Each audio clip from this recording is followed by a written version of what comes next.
যারা আমরা প্রবাসে আছি আমাদের এটা আমরা ঈদের মতো উপভোগ করি। আশা করি জিতবো ইনশাআল্লাহ। বাংলাদেশ দলকে ইনশাআল্লাহ আমরা সাহস যোগাবো এবং সেখানে আমাদের উপস্থিতি ইনশাআল্লাহ থাকবে 100-100। আজকে তো আমরা 100% আশাবাদী, ইনশাআল্লাহ জয় আমরা ছিনিয়ে আনবো।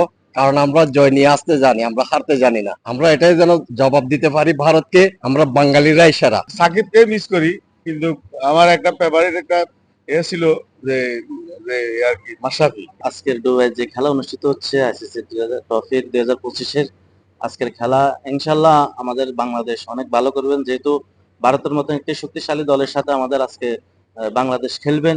ইনশাল্লাহ অতীতে বাংলাদেশ অনেকবারে ভারতকে হারিয়েছেন, আজকেও ইনশাল্লাহ আমরা আশা করছি আমরা প্রবাসী বাংলাদেশি যারা আছে আজকে সবাই আমরা বাংলাদেশে যাত্রী করি, আজকে সবাই এখানে ঈদের মতন আনন্দ উপভোগ করছেন এবং সেই সাথে আমরা আজকের খেলা উপভোগ করব এবং ইনশাল্লাহ বাংলাদেশ অনেক ভালো করবে এমন আশা প্রত্যাশা করি। ম্যাচটা তো অনেক জমবে ইনশাল্লাহ আশা করি।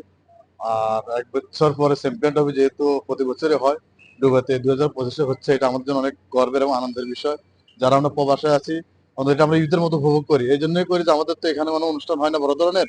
আইসিসি চ্যাম্পিয়ন ট্রফি যেহেতু এটা বড় ধরনের একটা ইভেন্ট হচ্ছে, ইন্ডিয়ার মতো একটা শক্তিশালী দেশের সাথে আমরা খেলতে যাচ্ছি, আশা করি ম্যাচটা জমবে এবং সুন্দর হবে। আমরা আশা করি জিতবো ইনশাল্লাহ। সম্পূর্ণ 100% সাপোর্ট দেওয়ার জন্য আমরা ইনশাল্লাহ স্টেডিয়ামে সবাই যাবো, খেলা দেখবো, বাংলাদেশ দলকে ইনশাল্লাহ আমরা সাহস যোগাবো এবং সেখানে আমাদের উপস্থিতি ইনশাল্লাহ থাকবে 100-100। হ্যাঁ অবশ্যই, সেটা বাংলাদেশের একটা অলরাউন্ডার, সেরা অলরাউন্ডার।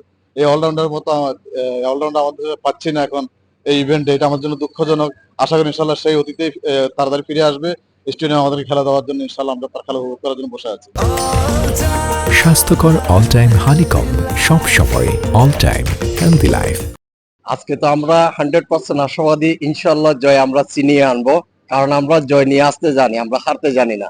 এটা আমাদের বাঙালির ঐতিহ্য, আমরা ধরে রাখবো। আর সবার কাছে দোয়া চাচ্ছি আজকের বিজয় যেন আমরা ছিনিয়ে আনতে পারি। আমরা এটাই যেন জবাব দিতে পারি ভারতকে, আমরা বাঙালিরাই সেরা। এটা আশাবাদী। ইনশাআল্লাহ বাংলাদেশ জিতবে, এটা আমি শিওর। কেন কেন মনে হচ্ছে জিতবে? জিতবে, এটা আমার বাংলাদেশের ছেলেদের খেলার একটা আছে, খেলার এক্সপেরিয়েন্স আছে এবং খেলার এদের যে কোনো মুহূর্তে টিম ঘুরে দিতে পারে। ইনশাআল্লাহ বাংলাদেশ জিতবে। আমি আসলে ঠিক সাকিবকে মিস করি, কিন্তু আমার একটা ফেভারিট একটা ছিল যে যে আর কি মাশরাফি, কিন্তু মাশরাফি রাজনীতিতে যাওয়াতে এটা আমি এখানে আর পছন্দ করি না। আলহামদুলিল্লাহ আমরা আশাবাদী যে বাংলাদেশ জিতবে, কারণ ইন্ডিয়ার সাথে আমাদের সাথে এমনি একটা দ্বন্দ্ব আছে। তার পরিপ্রেক্ষিতে আমরা চাই বাংলাদেশ জিতুক, বাংলাদেশ জিতলে আমরা খুবই আনন্দিত এবং গর্বিত। আশা করি ইনশাল্লাহ আশাবাদী যে নাজমুল হাসান শান্ত শান্ত খুবই ভালো করবে, আমাদের এটাই প্রত্যাশা। সব ক্রিকেটাররা ভালো করুক, আমরা অবশ্যই ব্যাটিং দিকটা ভালো আছে, বোলিং দিকটা ভালো আছে, আলহামদুলিল্লাহ সবার প্রতি আশাবাদী ভালো করবে।